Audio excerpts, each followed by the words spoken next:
오늘 우리에게 주시는 하나님의 말씀은 사도행전 2장 42절에서 47절입니다. 그들이 사도의 가르침을 받아 서로 교제하고 떡을 떼며 오로지 기도하기를 힘쓰니라. 사람마다 두려워하는데 사도들로 말미암아 기사와 표적이 많이 나타나니 믿는 사람이 다 함께 있어 모든 물건을 서로 통용하고 또 재산과 소유를 팔아 각 사람의 필요를 따라 나눠주며 날마다 마음을 같이하여 성전에 모이기를 힘쓰고 집에서 떡을 떼며 기쁨과 순전한 마음으로 음식을 먹고 하나님을 찬미하며 또 온 백성에게 칭송을 받으니 주께서 구원받는 사람을 날마다 더하게 하시니라. 이는 살아계신 하나님의 말씀입니다. 아멘. 사도행전 2장 42절부터 47절까지 지금 5주째 계속하고 있는 거니까 이제 어느 정도 여러분들 마음속에 들어갔으리라고 생각됩니다. 삶이 예배가 된다. 이게 쉬운 일일까요? 어려운 일일까요? 쉽기도 하고 어렵기도 합니다. 제가 요 근래 들어서 여러분들에게 제일 많이 소개했던 일찍 세상을 떠난 안수연 씨의 책에 보면 유명한 안병무 목사님의 책을 인용하고 있는 것이 있습니다. 거기에 사랑을 두 가지로 이야기하고 있어요. 저절로 해지는 사랑이 있고 해야 하는 사랑이 있다. 그리고 진짜 사랑은 해야 하는 사랑이 해지는 때이다. 굉장히 멋진 이야기입니다. 저는 예배에 이렇게 적용을 해봅니다. 우리들은 참 많은 예배를 드립니다. 우리들이 이렇게 드려야만 하는 예배도 있습니다. 그런데 정말 중요한 것은 예배가 우리들의 삶에서 드려지는 겁니다. 어쩌면 오늘 이 시간, 정해진 이 시간은 여러분들이 드려야 하는 예배로 왔을지 모릅니다. 정말 우리 크리스찬들에게 중요한 것은 이렇게 드려야만 되는 예배로 끝나는 것이 아니라 우리들의 삶에서 어떻게 예배가 드려질 수 있는가, 이것이 오늘 우리가 꿈꾸는 예배에서, 꿈꾸는 교회에서 삶으로 예배합니다 라고 하는 것입니다. 오늘 말씀을 묵상하면서 여러분들이 들으면서 어떤 생각이 드시는지 모르겠어요. 오늘 사도행전 2장에 나타나는 공동체는 성령의 임재를 경험한 사람들이 모여서 그들에게서 일어났던 일들이 무엇인가를 보여주고 있는 겁니다. 이들이 뭐를 했죠? 서로 교제하며 떡을 떼었습니다. 기사와 표적이 일어나고 있습니다. 서로 물건을 통용하고 필요를 따라 나누어지는 일들이 일어나고 있습니다.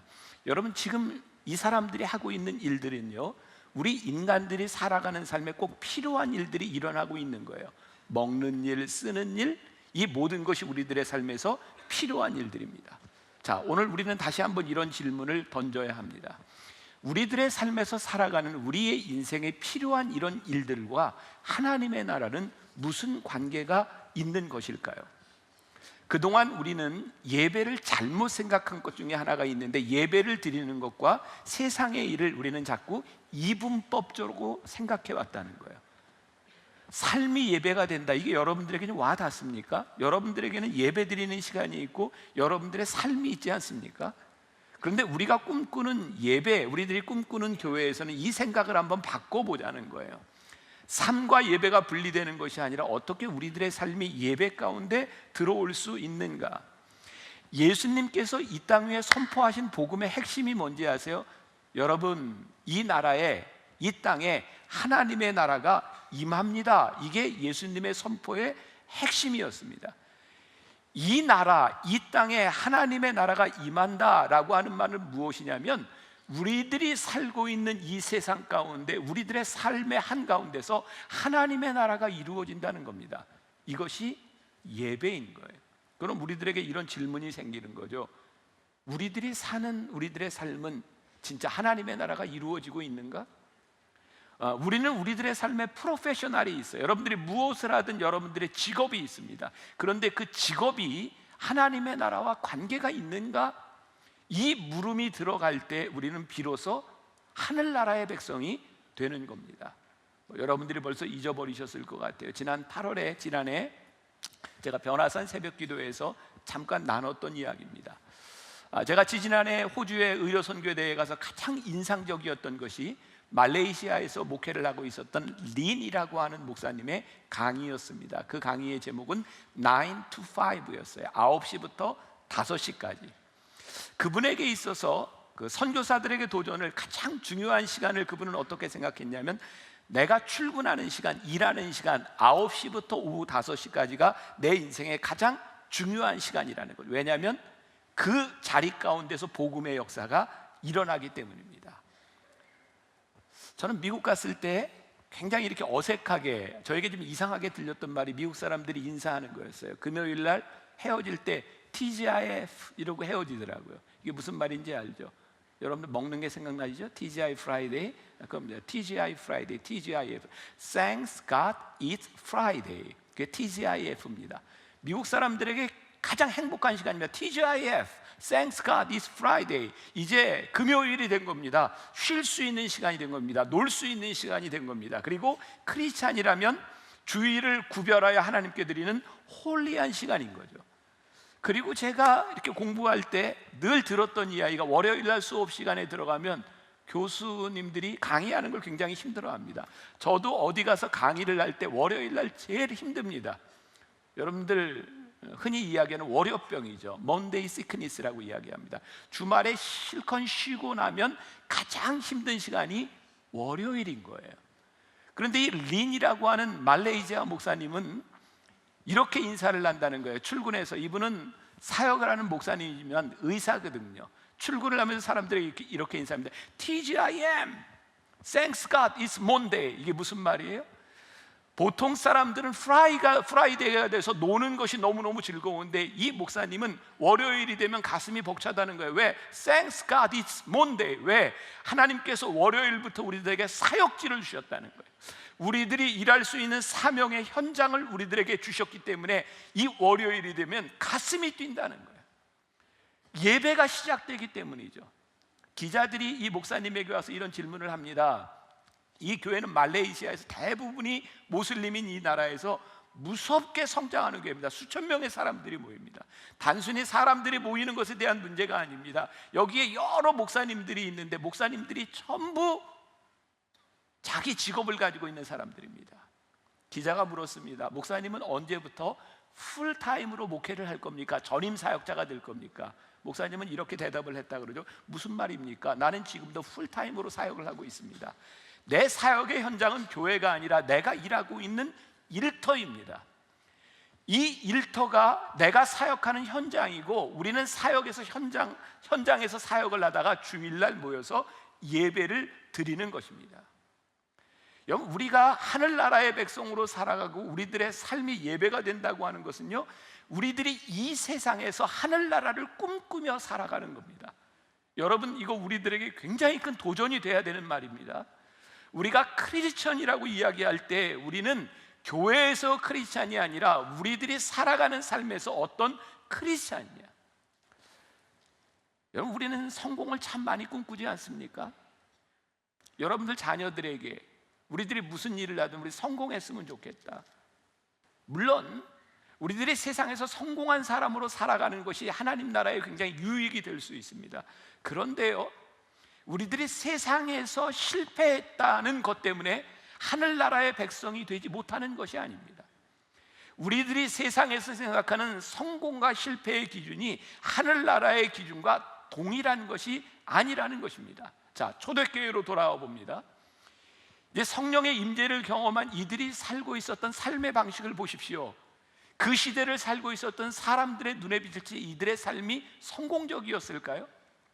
그때나 지금이나 돈을 모아야 부자가 되는 겁니다. 높은 위치에 올라가야 성공하는 겁니다. 그런데요, 이들은 자신들이 가지고 있던 것을 가져와서 사람들에게 나누기 시작했다는 거예요. 그 시대를 살고 있었던 사람들에게 이들의 삶이 성공적인 방식일까요? 아니라는 것입니다. 언제부터인가 우리는 이 교회 안에서 예배라고 하는 이름 가운데서 하나님의 나라를 왜곡하기 시작했어요. 그래서 우리는 자녀들에게 이렇게 교육하지 않습니까? 너 좋은 대학에 가라. 우리는 우리 공동체 안에서 이렇게 하지 않습니까? 아, 여러분 성공하셨군요. 어떤 분야에서 우리들이 높은 포지션과 돈을 우리들이 가지면 우리들이 성공했다고 이야기를 하는 거죠. 물론 그렇게 성공한 사람이 하나님의 나라를 위해서 잘 쓰여질 수도 있지만 그것이 동일한 것은 아니라는 것을 우리들이 분명히 알아야 합니다. 늘 이야기하는 거지만 장로가 대통령이 됐기 때문에 하나님의 나라가 이루어지는 것이 아니라는 거죠. 대학교의 총장이 크리스찬이기 때문에 그 이유만으로 그 대학교가 크리스찬 대학이 되는 것이 아니라는 거죠.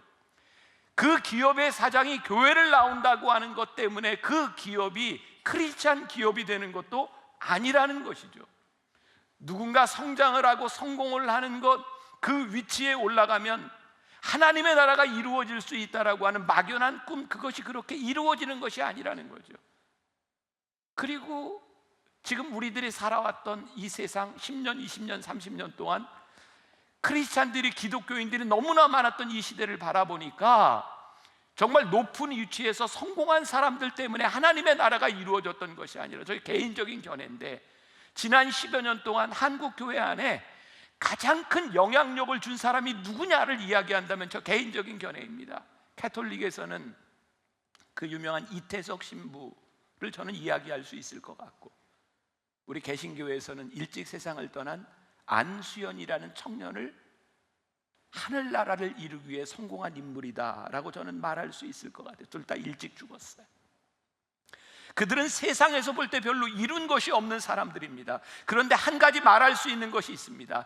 그들의 삶이 하나님 나라의 다스림을 받았을 뿐만 아니라 그들이 살아가는 삶을 바라보며 하늘나라의 통치가 시작되었다, 우리는 분명히 그렇게 이야기할 수 있기 때문입니다.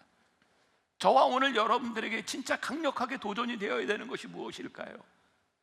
우리의 삶에서 드리는 예배 가운데서 우리는 하늘나라의 통치를 받고 있는가? 누가복음 9장 58절에 제자들이 이렇게 이야기를 합니다. 주께서 어디로 가시든지 내가 따르겠나이다. 우리들이 참 좋아하는 고백이기도 하죠. 주님, 어디든지 제가 가겠습니다. 제가 주님을 따르겠습니다.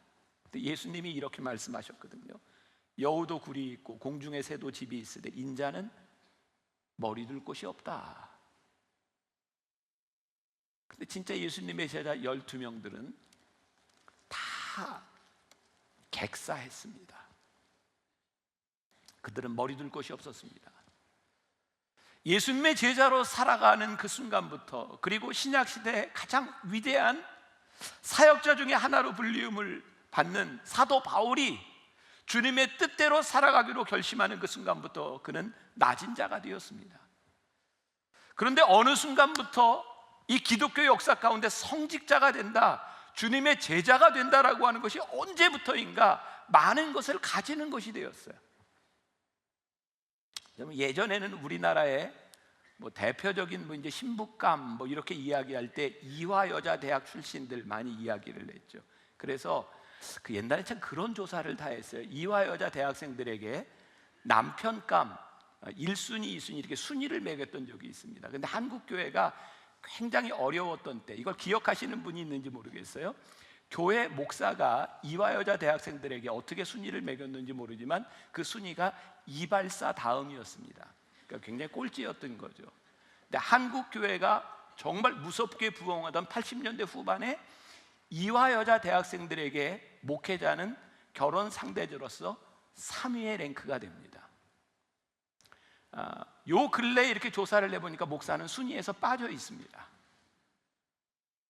놀라운 것은요, 목사라고 하는 직업이 결혼하기에 마땅치 않다라고 생각했던 그때에 목회자들은 하늘나라의 하나님 나라를 이루는 삶을 살아가기 위해 몸부림쳤던 것 같아요. 그런데 어떻게 보니까 대형교회가 만들어지고 대형교회의 목회자들을 바라보며 야, 저 사람하고 결혼하면 괜찮겠다라고 생각하는 순간 하나님의 나라가 이루어지지 않고 있었던 것 같아요. 중세시대 교회의 타락은 성직자가 되는 순간 성직자들이 가지고 있을 수 있는 부와 권력이 있었을 때 교회는 타락하게 되었죠. 그래서요, 그것을 옳지 않게 생각했던 사람들 중에 어떤 사람들이 생겼냐면, 나는 이 세상의 권력과 이 돈, 이 모든 것으로부터 떨어져서 나는 저 아무것도 없는 곳에 들어가서 살겠다. 수도원주의 운동이 일어납니다. 근데 참 놀랍지요? 수도원에 들어가서 모든 것을 버리고 살던 사람들 역시 타락합니다. 그들은 돈을 버리고 수도원에 들어왔는데 명예라고 하는 것들 때문에 수도원 안에서도 싸움이 일어납니다. 역사를 통해 우리들이 배우는 게 분명히 있습니다. 우리들의 삶이, 우리들의 생활이 예배가 되지 않는다면 우리들이 어떤 곳에 가서 예배를 드려도 우리들이 예배라고 구별되는 순간 우리들의 삶은 타락한다는 겁니다. 끊임없이 우리들의 삶이 하나님의 다스림을 받지 않는다면 그 어떤 곳에서도 우리의 욕심을 제어할 방법이 없다는 겁니다. 이거 우리들이 인정하고 우리들의 삶이 예배로 바뀌어지지 않는다면 우리는 동일한 타락의 길을 걸을 수밖에 없는 거예요. 하나님의 통치와 예배와 어떤 상관관계가 있을까요? 우리는 하나님을 예배한다고 이야기하고, 우리 크리스찬들의 정체성은 뭐냐면 이렇게 주일날 모여서 이 시간에 함께 예배를 드리며 우리는 크리스찬들이 모였습니다 라고 말을 하는 거죠. 근데 예배에 대한 진정한 의미는 어떤 거냐면 예배 시간에 우리들이 하나님 앞에 무릎을 꿇는다, 이런 말입니다. 그러니까 여러분, 예배 시간에 지금 우리들이 뭐 하는 거냐면 하나님께 무릎을 꿇는 거예요. 그게 무슨 의미일까요? 하나님, 나를 다스려 주십시오. 자, 이거 아주 중요한 얘기입니다. 그런데 정말 중요한 것은 우리들이 하나님 앞에 무릎을 꿇고 나를 다스려 주십시오 라고 예배를 드리는 이 순간은 이 시간을 이야기하는 것이 아니라 정말 중요한 것은 우리가 하나님 앞에 다스림을 받고 살았습니다 라고 하는 것을 확인하는 시간이에요. 여러분, 초대교회가 능력이 있었던 이유가 뭔지 아십니까? 그들이 초대교회에 모여서 예배를 드릴 때 감격이 있었던 이유가 뭔지 아세요? 그들이 예배 시간에 모여서 하나님, 오늘 이 시간 나를 다스려 주세요라고 고백한 것이 아니라 그들의 삶에서 다스림을 받았던 것들을 주일 예배에 와서 확인했던 겁니다. 그래서 예배에 뭐가 있었는지 아세요? 간증이 있었어요. 제가 예배 사역을, 예배에 대한 꿈을 꾸면서 그런 생각을 참 많이 했었거든요. 하나님, 우리 예배가 좀 시간에 구애받지 않고 이 예배 시간에 우리들의 삶에 간증이 있었으면 좋겠습니다. 예배가 좀 시끄러웠으면 좋겠습니다. 우리 너무 지금 조용하지 않아요? 저 혼자 떠들고 저 혼자 설교하고 있어요. 근데 진짜 예배는요, 우리들이 여기 모여 찬양하고 기도할 때 그냥 앞에서 인도하는 사람을 따라 찬양하는 것이 아니라 이게 우리의 간증인 거예요. 우리의 고백인 거예요. 하나님, 여러분들 예배 시간에 왜 눈물이 나는지 아세요? 예배를 드리기 전에 우리들이 살았던 우리들의 삶에 치열한 싸움이 있었기 때문이에요. 하나님의 다스림을 받기 위하여 우리들이 포기했던 일들이 있고 힘쓰고 애썼던 일들이 있었기 때문에 이 예배 시간에 그것을 확인하는데 가슴이 뛰는 거예요. 눈물이 나는 거예요. 제가 굉장히 좋아하는 표현이에요. 우리의 가슴이 뛰는가? 예배를 드리는데, 하나님 앞에 여기 나와서 예배를 드리는데 우리의 가슴이 뛰는가? 그래서 우리들이 크리스찬의 삶을 산다고 하는 것, 우리들이 예배를 드린다고 하는 것은 이런 표현을 저는 쓰고 싶어요. 비관주의적 낙관주의. 이게 또 제가 막 이상한 말을 하네요. 근데 기억해 보세요. 비관주의적 낙관주의. 제가 무슨 말을 하고 싶은가? 이 세상에서요, 하나님의 다스림을 받는 건 너무너무 비관적입니다. 초대교회 사람들이 그렇게 살았던 것이 이 세상에서 진짜 경쟁력 없는 일들입니다. 여러분들이 하나님 나라의 다스림을 받겠습니다, 하늘나라의 백성으로 살겠습니다 하는 순간 여러분들은 이 세상에서 진짜 경쟁력이 없는 사람입니다. 하나님의 다스림을 받는데 이 세상의 권력을 탐하고 성공을 꿈꾸는 사람들과 어떻게 경쟁이 되겠습니까? 그런데 우리가 믿는 게 있는 거죠. 하나님의 다스림을 받을 때 하나님이 우리들의 삶을 인도하시고 우리는 의인의 형통함을 믿으며 하나님이 우리들의 삶을 인도하실 것을 믿기 때문에 세상적으로 비관주의적인데 우리들의 삶의 낙관주의가 되는 거예요. 왜? 우리는 의의 최후 승리를 믿기 때문입니다. 여러분, 이 의의 최후 승리를 우리들이 믿지 못한다면 우리들은 삶에서 예배를 드릴 수가 없는 거예요. 왜? 경쟁력이 없기 때문이죠. 지난해 이열치열 부흥에 오셨던 엄기영 목사님이 저에게 주고 갔던 책, 내가 선 곳 거룩한 땅, 거기에 이런 얘기가 나옵니다. 어떤 유명한 승려는 무소유의 기쁨을 누린다고 말하고 사람들은 그 말에 감명을 받습니다.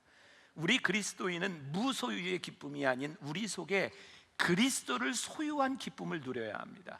기독교인들은 마음을 비우는 사람들이 아니라 마음을 비우면 그 허전한 것을 무언가 채우게 되어 있습니다. 악한 영의 세력 혹은 우리의 욕망이나 쾌락 같은 것들입니다. 그런 면에서 수도원적인 자기 절제의 삶을 사는 사람들의 타락이 이해가 갑니다. 우리는 끊임없이 그리스도의 마음으로 하나님의 말씀으로 채워가야 합니다. 그런 면에서 기독교는 비움의 종교가 아니라 채움의 종교입니다. 하늘나라의 다스림을 받겠습니다. 이것은 나를 계속 비웁니다. 나는 아무것도 아닙니다. 이것이 아니라 하나님의 말씀이 우리 안에 들어옴으로 인하여 이 말씀의 다스림을 받겠습니다. 자, 초대교회 공동체의 모습이 이제 이해가 갑니다. 사도행전 2장 42절부터 47절까지에 나타난 예배를 드리는 그들의 삶의 예배 방식, 그들의 삶의 방식, 그들이 하늘나라의 다스림을 받고 있었구나. 가끔 교인들을 보면 이런 질문을 하죠. 목회자가 요즘 예배 잘 드리세요? 이런 질문을 좀 받는 사람은 문제가 좀 있죠. 예배를 잘 드리시나요? 근데 여러분, 이게 진짜 무슨 의미일까요? 예배를 잘 드리시나요? 이 말은 단순하게 주일날 나와서 예배를 잘 드리시나요? 이런 의미가 아닙니다. 예배를 잘 드리시나요? 오늘도 여러분은 하나님의 통치를 받고 계십니까? 사업을 하는 사람에게 예배를 잘 드리시나요? 당신의 사업 가운데 하나님의 통치가 있습니까? 학생에게 너 요즘 예배 잘 드리고 있니? 그 말은 공부하면서도 내가 하나님 나라의 통치를 받고 있니? 라는 물음이죠. 우리가 하늘나라의 통치를 받는다고 하는 것은 무슨 의미를 가지고 있을까요? 그게 사명자인 거예요. 그러면 사명자는 어떤 특별한 일을 하는 사람이 아닙니다. 하나님의 마음이 우리 가운데 들어오고 그 마음으로 예배자의 삶을 사는 거예요. 오늘 제가 3가지를 준비했는데 시간상 2가지만 이야기를 하려고 합니다. 우리가 삶을 예배로 드린다고 하는 것은 무슨 의미인가? 하나는 성경 중심에서 벗어나지 않는다라고 하는 의미입니다. 우리들이 끊임없이 고민하는 일들이고 참 쉬운 이야기인데 참 어렵기도 한 것을 조금 이야기하려고 합니다. 오늘 말씀 중에 참 힘든 것이 삶을 예배로 드린다 이런 말과 주일 성수한다 이런 말에 조금 충돌이 있을 것 같습니다. 전통적인 개념에서 우리들이 주일을 성수한다라고 하는 것은 무슨 의미냐면 안식일을 거룩하게 지킨다 이런 의미이기도 하고, 주일을 지킨다라고 하는 말 가운데는 우리들이 주일에 해야 할 일이 있고 하지 말아야 할 일이 있다 이런 거예요. 자, 이제 요즘은 이런 것들을 여러분들이 많이 극복하셨지만 예전에 주일학교를 다니던 여러분들이 신앙생활하면서 제일 힘들었던 게 뭐냐면 주일날 하지 말아야 되는 거였죠. 여러분 그렇게 배운 사람이 있지 않아요? 주일날은 공부하지 마. 주일날은 예배하는 거야. 그래서 어떤 목사님은요 어렸을 때 그런 기억이 있대요. 아버지가 늘 주일날 와서 12시가 넘으면 바로 깨운답니다. 주일 지났으니까 공부해. 주일 지나서 공부가 된다는 거죠. 여러분 우리 시대에는 진짜 그런 고민하지 않았습니까? 주일날 이거 정말 가족들을 모이면 먹을 수 있는 게 짜장면밖에 없던 시대에 이 짜장면을 주일날 사 먹어도 되느냐 안 되느냐. 제가 언제 그런 얘기 했었죠. 그래서 어떤 교회 교사는 학생들에게 짜장면을 다 사주고 돈을 월요일날 내는 거죠. 그러면 주일을 잘 지키는 거. 그러니까 우리들이요 주일날 해야 되느냐 말아야 되느냐, 무엇을 지켜야 되느냐, 이런 것들이 우리들에게 굉장히 중요하게 되었던 거죠. 여기 핵심적인 물음이 있습니다. 우리가 주일날 우리들이 그렇게 지키려고 했던 해야 될 것과 하지 말아야 되는 것들이 진짜 하나님을 사랑하기 때문에 우리들의 마음에서 나오기 시작할 때 그것은 은혜스러운 겁니다. 근데 하나님을 사랑하는 것과 전혀 관계없이 우리는 주일을 지켜야 된다라고 하는 것 때문에 해야 될 것과 말아야 될 것이 구별될 때 우리들이 이것을 율법적이라고 말하는 겁니다. 자, 여러분들에게 아주 강력하게 꽂혀야 되는 거예요. 여러분들이 주일을 지나면서 나에게 이건 하면 돼, 이건 하지 말아야 돼, 여러분들이 가지고 있는 원칙들, 그것들이 하나님을 사랑하기 때문에 내 마음속에서 일어나는 일이 될 때 그것을 은혜라고 이야기를 하고, 그것이 어느 날부터인가 나에게 습관이 되어서 이것을 지켜야 나는 주일을 지키는 사람이야 라고 하는 규칙이 되기 시작할 때 그것이 율법이 되는 겁니다. 자, 그런데 여러분들 오해하지 마세요. 모든 그 마음이라고 하는 것은 형식을 통해서 이루어지는 거기 때문에 이것이 우리들에게 방종을 의미하는 것이 아닙니다. 중요한 것은 그 형식 가운데 우리들의 마음이 끊임없이 남아 있느냐는 거죠. 그러니까 형식주의와 율법주의, 이것을 우리들이 구별해야 되되 이것이 방종이 되면 안 되는 거죠.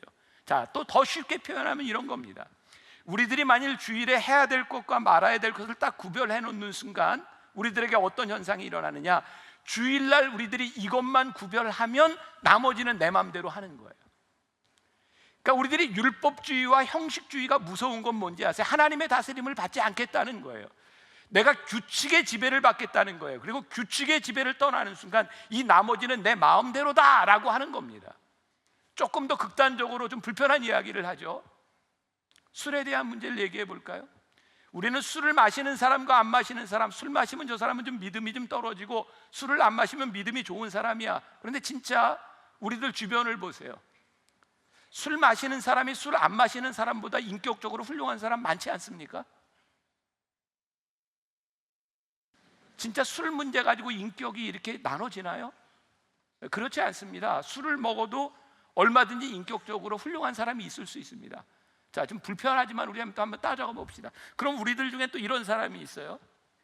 성경에 어디 술 마시지 말라 그랬어? 술 취하지 말라 그랬지. 그러니까 마시는 건데 취하지만 않으면 돼. 이렇게 하고 마시면 마음이 편합니까 진짜? 사실은 우리는 이것을 뭔가를 해야 된다고 하는 이유를 좀 만들려고 하는 것 아닙니까? 또 우리는 또 이렇게 얘기하죠. 요즘 와인이 유행하지 않습니까? 예수님 당시 예수님이 잔치집에서 물로 포도주도 만드셨는데 다른 술은 안 되지만 와인은 괜찮아. 예수님도 마셨는데 우리를 또 이렇게 이야기할 수 있지 않겠습니까? 또 어떤 교회에서는요, 성찬식에 쓰는 포도주를 만들 때 이걸 정말 구별하기 위해서 포도를 이렇게 담글 때 설탕만 넣고 절대로 알코올을 넣지 않습니다. 구별된 겁니다. 근데 사실 지나가면 그게 알코올이 됩니다. 물론 구별하는 것이 굉장히 중요합니다. 근데 진짜 그런 구별로 우리들이 거룩하다고 말할 수 있는 것입니까? 진짜 중요한 것은 우리들이 구별하는 것이 참 중요한데 그 안에 마음이 없는 구별들은 우리를 끊임없이 형식주의로, 율법주의로 만들어 간다는 거예요.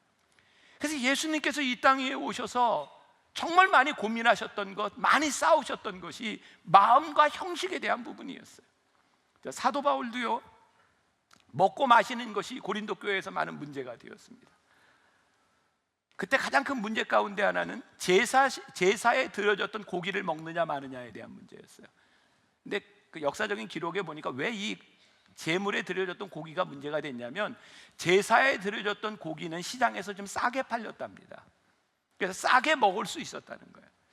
그러니까 사도 바울은 이렇게 이야기를 하죠. 제사에 올려졌던 고기를 먹느냐 안 먹느냐 그것은 그렇게 큰 문제가 아닙니다, 여러분. 그러나 저는 그것을 먹지 않겠습니다. 왜냐하면 제가 이것을 먹는다면, 사도인 제가 그것을 먹는다면 이것을 보고 상처받는 사람이 있을까 봐 나는 그것을 먹지 않습니다.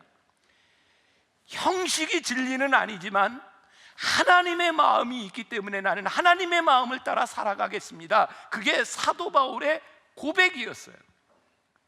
여러분, 만일 우리가 진짜 주일에 대한 형식을 잘 지키고 예배에 대한 형식을 잘 지키고 우리는 너무너무나 규칙을 잘 지키는 안식일을 거룩하게 지키는 사람인데 나의 이 지킴으로 인하여 하나님의 마음을 떠났거나 아니면 나는 모든 것이 자유로워, 나는 내 삶이 예배라고 이야기를 하면서 내 자유로움으로 인하여 누군가에게 상처를 주고 있다면 그것이 하나님의 마음일까요? 쉽기도 하고 어렵기도 합니다. 결국 가장 중요한 게 무엇이에요? 우리들 안에 진정한 마음, 하나님의 다스림, 그것이 우리 가운데 있느냐는 거예요. 성경적이라고 하는 것은 무엇일까요? 예수님께서 안식일의 논쟁에서 그렇게 우리들에게 보여주고 싶으셨던 것이 무엇일까요? 그것은 하나님의 마음이었어요. 우리들은 예배를 구별하여 드렸습니다. 안식일을 구별했고 그 다음날 예수님이 부활하신 주님의 날을 구별했습니다. 그것을 우리의 믿음의 고백으로 여겼고 거룩한 우리 공동체의 정체성이 되었습니다. 그래, 토요일날 안식일을 지키든 주일날 주의 날을 지키든 그것에서 하나님의 마음이 떠나가 버리면 우리는 또 하나의 율법을 만들어내고 있는 거예요. 제일 두려운 게 뭡니까? 오늘 여기에 이렇게 많은 사람들이 예배를 드리며 우리는 계속해서 수없이 많은 율법주의자들을 만들어가고 있다면, 여기에 하나님의 마음이 없다면 우리가 얼마나 무서운 예배를 드리고 있는 것일까요? 제가 요즘 고민을 참 많이 합니다. 제가 우리 목회자들에게, 장로님들과 모든 사람들에게 우리 4월 이제 첫 주부터 토요 예배를 시작합니다. 주일 예배라고 하는 형식에 주일날 예배를 드려야 된다고 하는 그것에 우리는 너무너무 익숙해져 있는 우리들에게 이 토요 예배를 드린다고 하는 것이 이렇게 들리는 거예요. 그러면 토요일날 예배 드리고 주일날은 우리가 그냥 놀러 가도 되겠네? 편해지겠네? 이게 아닌데, 토요일날 예배를 드리는 것은 주일날 우리들이 흩어져서 주일날 예배를 드리지 못하고 누군가에게 도움이 필요한 사람이 있을 수 있는 사람들에게, 그리고 주일날 우리들이 예배를 드리면서 맨날 이렇게 시간에 쫓겨서 저 또 시간 보고 원고 준비한 거 다 보지도 못하고 그냥 또 빨리빨리 헤어져야 되는 사람들에게 정말 말씀 가운데 우리들이 깊이 들어가고 토요일 예배는요, 뜨겁게 찬양하고 뜨겁게 기도하고 중보기도 하려고 하는 거예요. 언제부터인가 세상이 너무 바빠져서 우리들이 기도하고 뜨겁게 하나님을 사랑했던 이 모든 열정들을 잃어버렸던 사람들이 그 시간에 와서 뜨겁게 하나님을 사랑하고 예배하는 시간을 가지려고 하는데, 이게 우리들의 편의주의로 받아들일 수도 있고 이거 또 하나의 형식이 되어버리면 어떡하나 너무너무 두려운 거예요. 예배를 드리는 그곳에 하나님의 마음이 있는가? 그 형식이 아니라 하나님의 뜻이 있는가? 이번 변화선 새벽기도에 선한 사마리아인에 대한 이유를 냈어요. 제사장과 레위인이 강도 만난 자를 바라보고 그냥 지나가요. 근데 사마리아인만 강도 만난 자를 치료해 줍니다. 이유는 딱 한 가지입니다.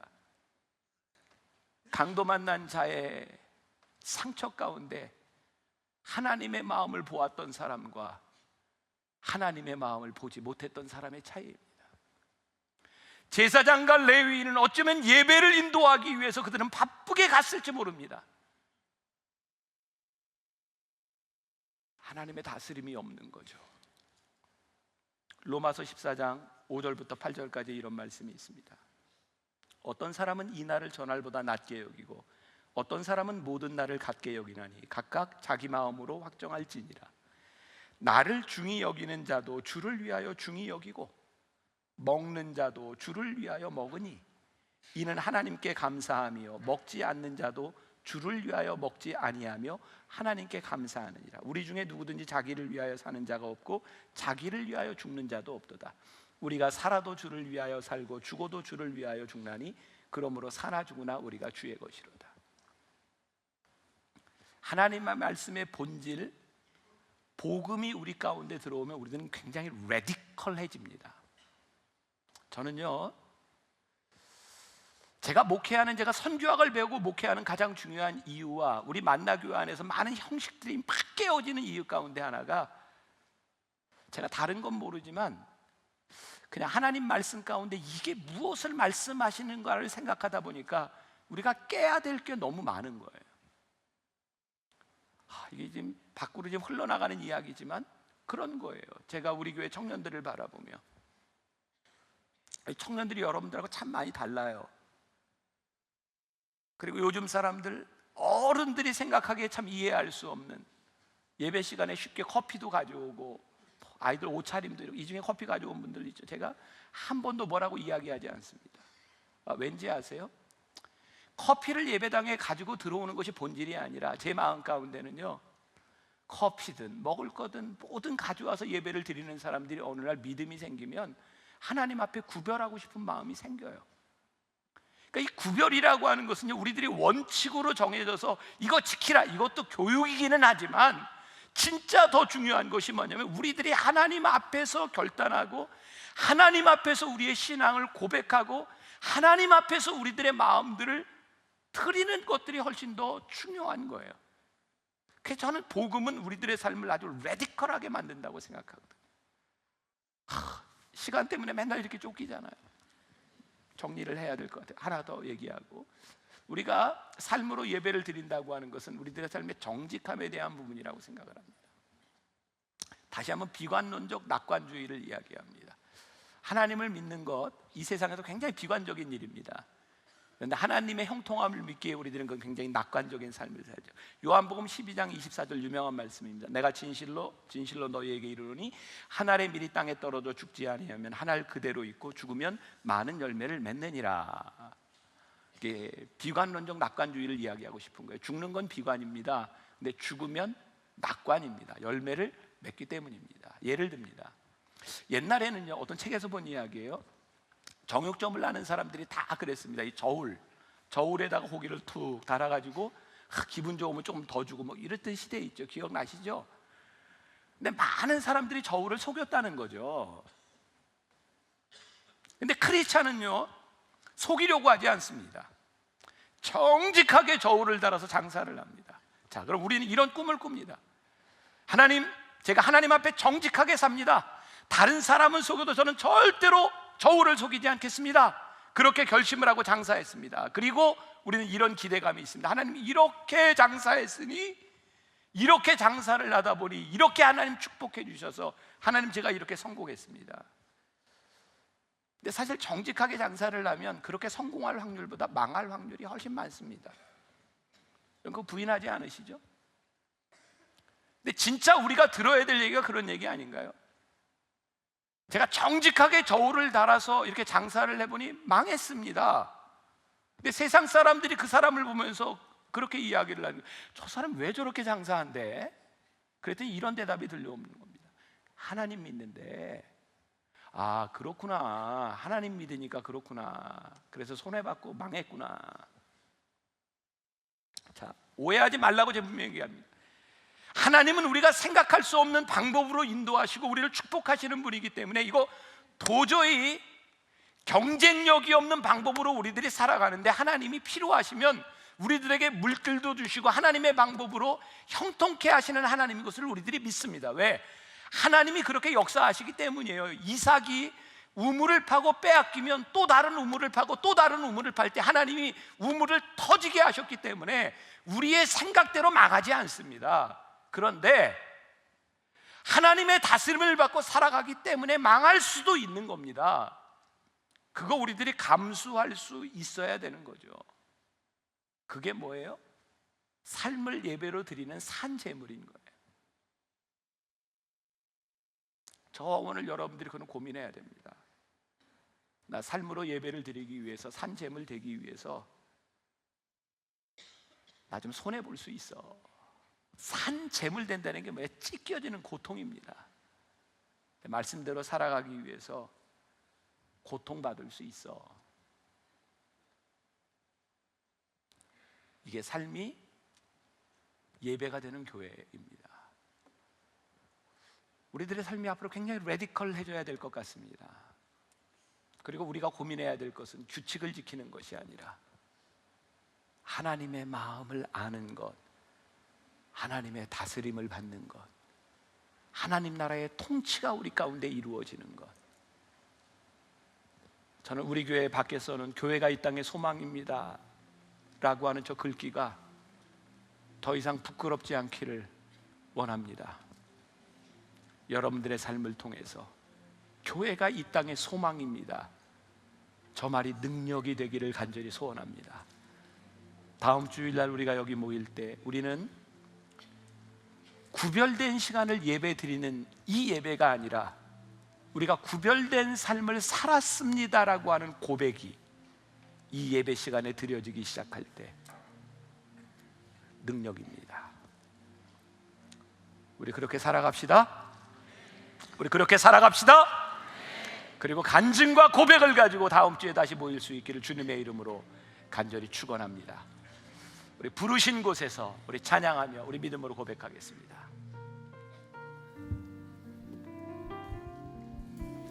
우리 함께 믿음으로 고백합시다. 따스한 성령님, 따스한 성령님, 마음으로 보내, 마음으로 보내, 내 몸을 감싸며 주어진 평안함, 만족함을 느끼네.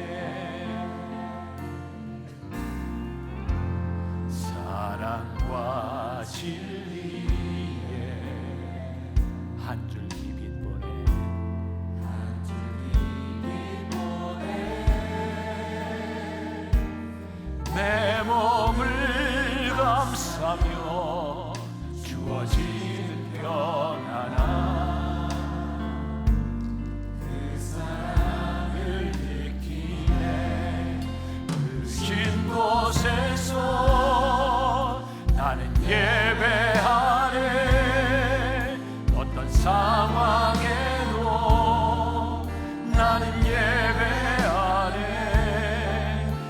그 긴 곳에서 나는 예배하네 어떤 상황에도 나는 예배하네 내가 걸어갈 때 길이 되고 걸어갈 때 길이 되고 살아갈 때 삶이 돼 이곳에서 예배하네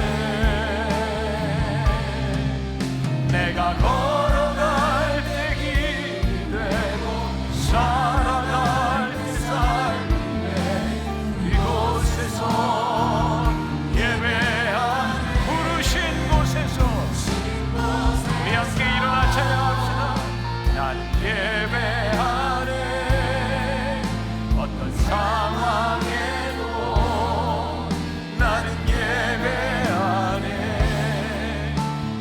긴 곳에서 나는 예배하네 어떤 상황에도 나는 예배 내가 걸어갈 때 길이 되고 내가 걸어갈 때 길이 되고 살아갈 때 삶이 돼 그곳에서 예배하네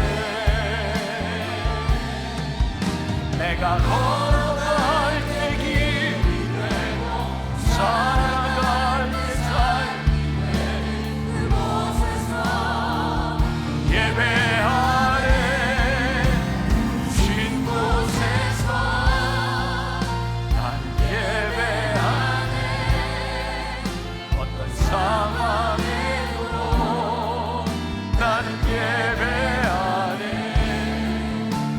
긴 곳에서 난 예배하네 어떤 상황에도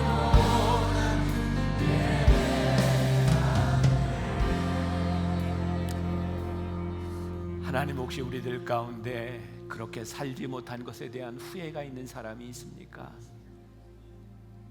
우리들의 삶에 늦은 때는 없습니다. 하나님 오늘 말씀 가운데 혹시 내가 그렇게 예배자로 내 삶을 예배로 드리겠습니다 그런 마음의 결단이 있는 사람들이 있습니까? 결코 쉽지 않을 것입니다. 말씀을 살아내는 것 어쩌면 뼈를 깎는 아픔이 있을지도 모르고 우리가 이 세상에서 손해를 봐야 되는 일이 있을지도 모릅니다. 그러나 우리가 믿는 것이 있습니다. 의의 최후 승리와 하나님의 뜻대로 살아가는 사람의 형통함을 우리들이 믿습니다. 교회가 소망인 것은 이 건물이 소망이 아니라 이 가운데 하나님의 말씀이 살아있기 때문에 교회가 소망임을 우리가 믿습니다. 하나님 우리가 다음 주에 이 자리에 모일 때 뜨겁게 살았던 믿음의 고백을 가지고 치열하게 살았던 삶의 고백을 가지고 이 자리에 모이게 하여 주옵시오. 그래서 십자가를 바라볼 때 우리의 가슴이 떨리고 우리의 눈에 눈물이 흐르는 그런 역사를 경험하는 하나님의 사람들이 되게 하여 주옵소서. 하나님을 생각하고 살아가면 말씀을 생각하고 살아가면 내가 이 세상에서 치열할 수밖에 없음을 고백하는 주의 백성들이 되게 하여 주옵소서. 오늘도 하나님 앞에 드려진 귀한 헌신과 예물들 하나님 나라의 다스림을 받게 하시고 귀하게 잘 쓰임받게 하여 주옵소서. 지금은 우리 주 예수 그리스도의 은혜와 하나님 아버지의 무한하신 사랑과 성령의 인도하심이 우리의 삶을 예배로 그렇게 살아가겠습니다. 하나님의 다스림 가운데 이 세상에서 그렇게 살아가겠습니다. 다짐하며 세상으로 나가는 당신의 사랑하는 모든 백성들 위해 지금부터 영원까지 함께 하시기를 간절히 축원하옵나이다. 아멘.